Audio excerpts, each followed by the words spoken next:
Howdy partners, it's so good to be here again. I'm a little late to the party with seeing The Materialists. It's been out in cinemas for like a month now, but I felt like I had to take my time with this one and just wipe the hype from my mind, because of course this is the second film from Celine Song, who wrote and directed the near perfect Past Lives, a film that received near universal acclaim and even got 2 Oscar nominations for Best Picture and Best Original Screenplay. Totally deserved it ranked at the top of my year-end list of that year. It really is a film that has struck a chord with so many of us, and there's so many moments in that film that live rent-free in my mind. If you haven't seen it, go check it out. In any case, here we are today in 2025 with Celine Song following up with their second film, The Materialists. And this film in comparison has gotten relatively mixed reception.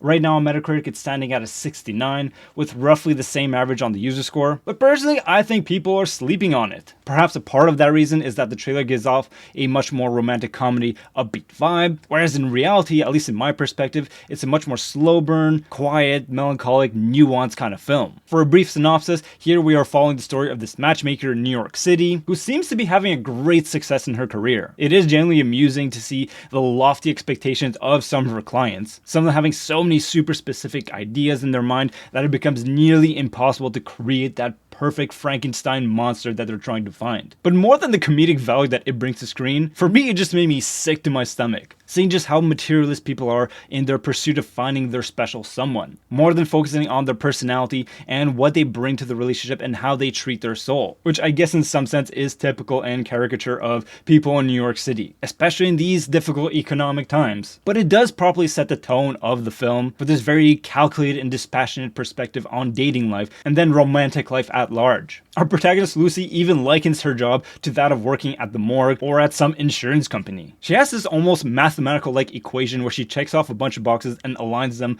with her 2 potential partners. And then the question arises, is that what it takes to find your soulmate? Well, perhaps not, but then of course that conception gets challenged when her own romantic life outside of her profession comes into focus. And much like in Past Lives, I guess this is a running thing with Celine Song, a love triangle develops. This time between Pedro Pascal, this wealthy financier, and Chris Evans as her ex-lover, this down-the-dumps theater actor who's still trying to get his first real break. As you may have noticed, the financial gap between the two couldn't be wider, and the film decidedly does focus on the monetary dynamics between couples, a commonplace source of stress or misalignment. And admittedly, this is a topic that's not too often explored in romantic comedy dramas, so it is a refreshing take. But luckily the film doesn't exclusively focus on that. I think if you come into this film with an open mind, you will find thought-provoking romantic drama gold buried at its core. However, it will take personal effort to dig past that surface level and wrestle with the ideas that the film brings to you with your own emotions paired with it, but I think it is well worth the effort. Another aspect of this film that I really appreciate is that even with our 2 romantic contenders over here, at first glance there isn't a clear-cut case of which would be better suited for her. One might assume that Pedro Pascal's character,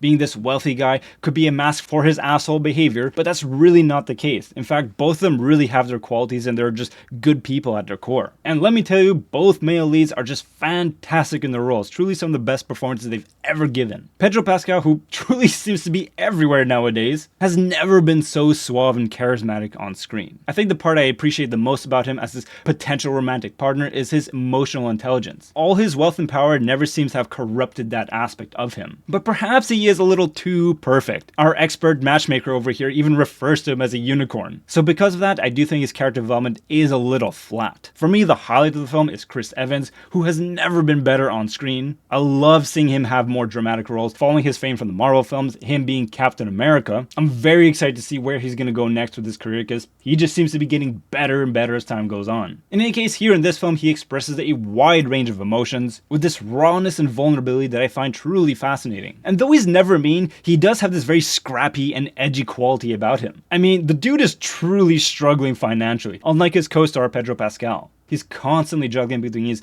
non-existent acting career, just waiting for that one breakout moment, while working on the side as a caterer to afford rent for his apartment in a city which he clearly cannot afford. But even with all that struggle, he kept his heart of gold, and honestly the best quotes of this film come from the scenes that he's in. There's also this element of heartbreak mixed into each scene he's in that really resonated with me. Could we see a potential Oscar nomination for Best Actor in a Supporting Role for him? Perhaps, only time will tell, but I think he's a great contender in that category as far as this year's going right now. Now, perhaps I struggle to connect with our protagonist, played by Dakota Johnson. I'm not throwing shade on her as an actress, I just find that her character is perhaps a little too cold, calculating, and just generally detached in her romantic involvements, which can be a little bit of a turnoff. But ultimately, I think she serves the needs of the screenplay very well, and in the end, she does does lead to quite a lot of soul searching, which once again I thought to be a very thought-provoking element of this film. Finally, the look of this film is quite pristine, the lighting and the costumes are a visual highlight, and the cinematographer Shabir Kirshner collaborates once again with Celine Song as he did on Past Lives, and he did work on all the Small Axe films, so clearly a talent to look out for in the next couple years. And of course, many of the lavish locations in New York City are just inherently beautiful to look at, whether it be the fancy cafes, the wedding ceremonies, or the expensive apartments. And on that note, I did appreciate this